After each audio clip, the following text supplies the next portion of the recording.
భారత రాజకీయాల్లో న్యాయస్థానాల తీర్పులు కొన్ని సందర్భాల్లో కేవలం చట్టపరమైన నిర్ణయాలుగానే కాకుండా రాజకీయ సందేశాలుగా కూడా మారతాయి. అలాంటి పరిణామమే తెలంగాణ ముఖ్యమంత్రి రేవంత్ రెడ్డిపై నమోదైన ఎస్సీ/ఎస్టీ అట్రాసిటీస్ చట్టం కేసుకి సంబంధించిన పిటిషన్ను సుప్రీంకోర్టు ఆఫ్ ఇండియా సోమవారం కొట్టివేయడం జరిగింది. 2016లో నమోదైన ఈ కేసులో తెలంగాణ హైకోర్టు ఇప్పటికే రేవంత్ రెడ్డిపై ఉన్న కేసును రద్దు చేస్తూ తీర్పు ఇచ్చింది. ఆ తీర్పును సవాలు చేస్తూ దాఖలైన పిటిషన్ను సుప్రీంకోర్టు తిరస్కరించడం ద్వారా హైకోర్టు నిర్ణయాన్ని సమర్థించింది.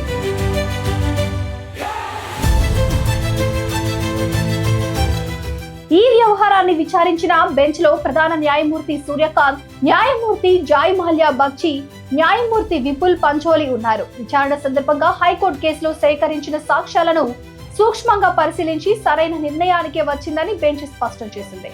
రేవంత్ రెడ్డిపై విచారణ కొనసాగించేందుకు అవసరమైన ప్రాథమిక ఆధారాలు లేవని హైకోర్టు నిర్ధారించిందని, ఆ అభిప్రాయం పరిస్థితులకు అనుగుణంగా సమంజసమైందేనని సుప్రీంకోర్టు వ్యాఖ్యానించింది. అందువల్ల జోక్యం అవసరం లేదని తేల్చి పిటిషన్ను కొట్టేసింది.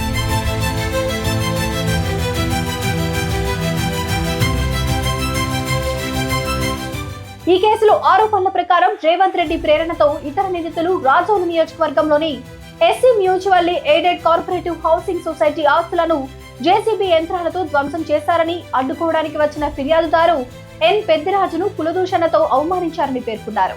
పిటిషనర్ తరపు న్యాయవాది ఎస్సీ/ఎస్టీ అట్రాసిటీస్ చట్టంలోని సెక్షన్ 6 మరియు భారతీయ శిక్షా స్మృతిలోని సెక్షన్ 107 ప్రకారం ప్రేరేపణం కూడా శిక్షార్హమేనని వాదించారు.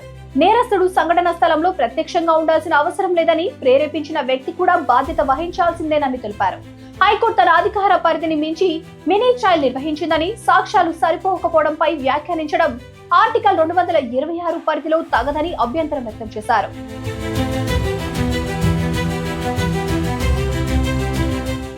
అయితే బెంచ్ ఈ వాదనలను సమీక్షించి రేవంత్ రెడ్డిని నేరానికి నేరుగా అనుసంధానించే సాక్ష్యాలు లేవని గుర్తించింది.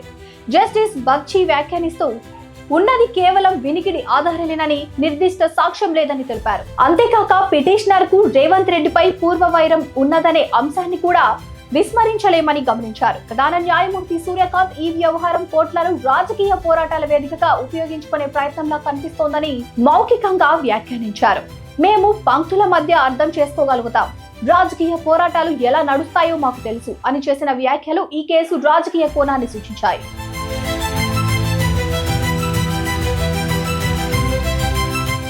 రేవంత్ రెడ్డి తరపున హాజరైన senior advocate Siddharth Luthra petitioner ను అడ్వెంచరస్ లిటిగెంట్ గా పేర్కొంటూ గతంలోనూ వివిధ కోర్టుల్లో అసంబద్ధ పిటిషన్లు దాఖలు చేసిన చరిత్ర ఉందని తెలిపారు. ఇటీవల హైకోర్టు న్యాయమూర్తిపై అవమానకర వ్యాఖ్యలు చేసినందుకు సుప్రీంకోర్టు మందలించిందని, క్షమాపణ చెప్పిన తర్వాత మాత్రమే విడిచిపెట్టిందని గుర్తు చేశారు. ఈ అంశాలన్నీ పరిగణలోకి తీసుకున్న సుప్రీంకోర్టు హైకోర్టు తీర్పు వాస్తవాల ఆధారంగా సేకరించిన దర్యాప్తు పదార్థాలను సమగ్రంగా పరిశీలించి ఇచ్చిందనని నిర్ధారించారు.